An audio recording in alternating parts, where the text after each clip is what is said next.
Section what, सूर्य की शक्ति, एक परिचय। नमस्कार दोस्तों, आज हम बात करेंगे एक ऐसी पावर के बारे में जो हमारे जीने का आधार है। सूर्य। सूर्य जो हमारे सौर मंडल का केंद्र है, एक विशालकाय तारा है जो हाइड्रोजन और हीलियम गैसों से बना है।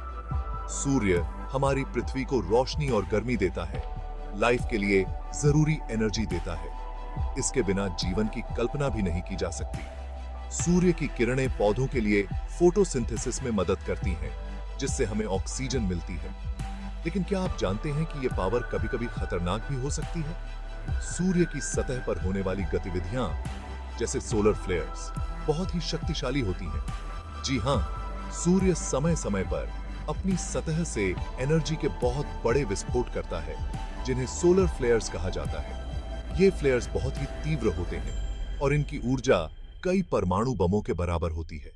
इन फ्लेयर्स का पृथ्वी पर बहुत बुरा असर हो सकता है, हमारे टेक्निकल सिस्टम को खराब कर सकता है और यहां तक कि हमारी जान के लिए भी खतरा बन सकता है। सोलर फ्लेयर्स से उत्पन्न रेडिएशन हमारे सैटेलाइट्स और कम्युनिकेशन सिस्टम्स को प्रभावित कर सकता है, जिससे हमें कई समस्याओं का सामना करना पड़ सकता है। सेक्शन 2, सोलर फ्लेयर्स, जन्म और कारण। सोलर फ्लेयर्स सूर्य की सतह पर होने वाले बहुत शक्तिशाली विस्फोट होते हैं। ये विस्फोट इतनी ऊर्जा उत्पन्न करते हैं कि ये पृथ्वी तक भी महसूस किए जा सकते हैं। ये विस्फोट मैग्नेटिक एनर्जी के निकलने की वजह से होते हैं, जो सूर्य के अंदर हमेशा चल रही उथल-पुथल की वजह से होती है। सूर्य के अंदर की यह उथल-पुथल बहुत जटिल और गतिशील होती है। जब सूर्य की मैग्नेटिक फील्ड लाइंस आपस में टकराती हैं और टूटती हैं, तो ये एनर्जी प्रकाश और रेडिएशन के रूप में अंतरिक्ष में फैल जाती है। यह प्रक्रिया इतनी तीव्र होती है कि यह अंतरिक्ष में दूर-दूर तक प्रभाव डालती है। सेक्शन 3, पृथ्वी पर प्रभाव, टेक्निकल चुनौतियां। सोलर फ्लेयर्स से निकलने वाला रेडिएशन पृथ्वी तक पहुंच सकता है और हमारे टेक्निकल सिस्टम को प्रभावित कर सकता है। यह रेडियो कम्युनिकेशन, सैटेलाइट ऑपरेशन और बिजली के तारों को खराब कर सकता है, जिससे बहुत बड़े पैमाने पर ब्लैकआउट हो सकते हैं। सेक्शन 4, वायुमंडल और जीवन पर खतरा। सोलर फ्लेयर्स हमारे वायुमंडल के ऊपरी हिस्से को गर्म कर सकते हैं, जिससे सैटेलाइट्स की कक्षाएं प्रभावित हो सकती हैं और अंतरिक्ष यात्रियों के लिए खतरा पैदा हो सकता है।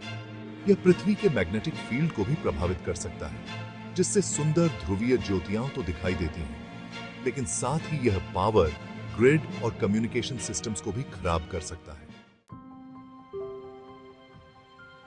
सेक्शन 5, सोलर तूफानों की निगरानी और बचाव।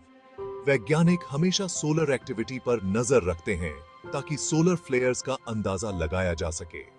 वे स्पेसक्राफ्ट और टेलीस्कोप का उपयोग करके सूर्य का अध्ययन करते हैं और जब भी कोई बड़ा फ्लेयर दिखाई देता है तो चेतावनी जारी करते हैं। यह हमें समय रहते कदम उठाने और संभावित नुकसान को कम करने में मदद करता है। सेक्शन 6, भविष्य की तैयारी, चुनौतियां और समाधान। आज हम उन चुनौतियों पर चर्चा करेंगे जो हमारे भविष्य को प्रभावित कर सकती हैं और उनके समाधान पर भी विचार करेंगे।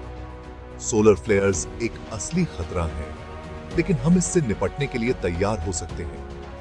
सोलर फ्लेयर्स से उत्पन्न होने वाली समस्याओं को समझना और उनका समाधान ढूंढना हमारी प्राथमिकता होनी चाहिए। हमें अपने टेक्निकल सिस्टम को और मजबूत बनाने की जरूरत है ताकि यह सोलर रेडिएशन का सामना कर सके।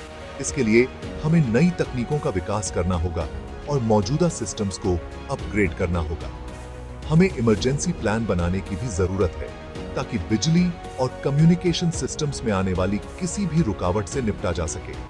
इसके लिए हमें एक मजबूत इमरजेंसी रिस्पांस टीम की आवश्यकता है।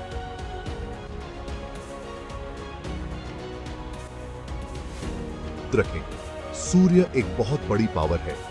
इसकी गतिविधियों पर नजर रखना और उनसे उत्पन्न होने वाले खतरों को समझना बहुत महत्वपूर्ण है। हमें इसके प्रति सावधान रहने की जरूरत है लेकिन हमें इससे डरने की जरूरत नहीं है। हमें इसके बारे में जागरूकता फैलानी चाहिए और इसके लिए तैयार रहना चाहिए। धन्यवाद।